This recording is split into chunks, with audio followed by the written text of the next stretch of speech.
Om Tat Sat. I am Swami Nikhilananda. My humble prostrations to the universal divine energy in the form of Adi Shankaracharya ji, my worshipful Gurudev, Swami Jyotirmayanand Maharaj, to all the sages and saints of this world, and to you divine souls watching this video. Today we will be discussing verse number 18 of the Holy Scripture, Bhaja Govindam.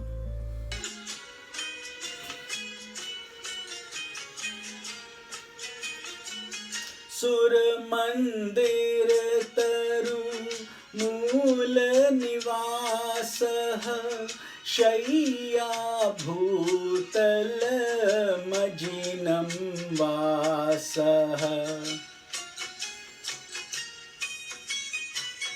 सर्व परिग्रह भोग त्यागः कस्य सुखं न करोति विरागः भज गोविन्दं भज गोविन्दं गोविन्दं भज मूढ़मते. Verse number 18, Shankaracharya ji now is shifting to the state of someone who is self-realized. He has attained nirvana, mukti, the goal of the human life. He says, Sur mandir taru mool nivasaha, taking shelter in temple under a tree. Shayya bhutala majinam vasaha, he is sleeping on the ground and only clothed in his skin, which means he does not have any physical possessions.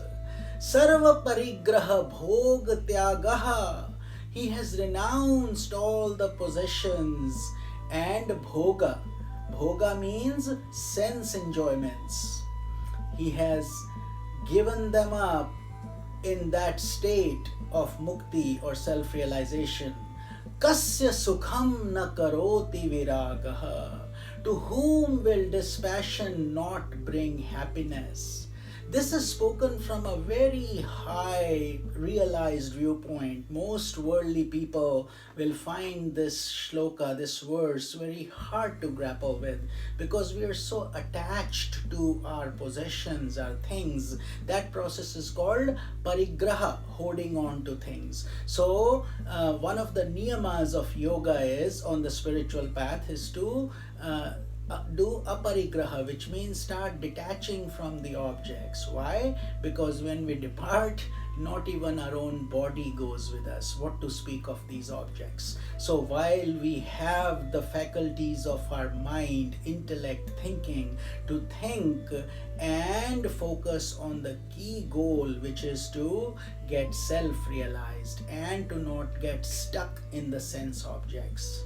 So here is the state of a true renunciate, somebody who has given up everything, but it is not a sorrowful affair. He may be homeless, but he is not in a state of agony, despair, or pain. That's very important to understand what self-realization means. And in this shloka, he is trying to use this context that even though he has given up everything, in this case, no possessions, no house, no clothes, but still he is experiencing intense joy. Why? Because you have been able to, that person has been able to decode the mystery of the God dimension. He has been able to open it up, whereas most other people are caught in the world process itself. So Bhaja Govindam guides us that real joy comes from within and not by possession of material objects.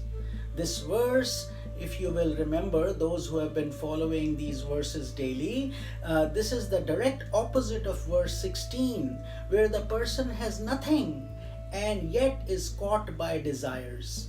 The key here is to be free from attachment and desires. So in this case, you have somebody who is realized. In that case, in the verse number 16, it was somebody who was striving, didn't have anything, and yet could not get rid of desires.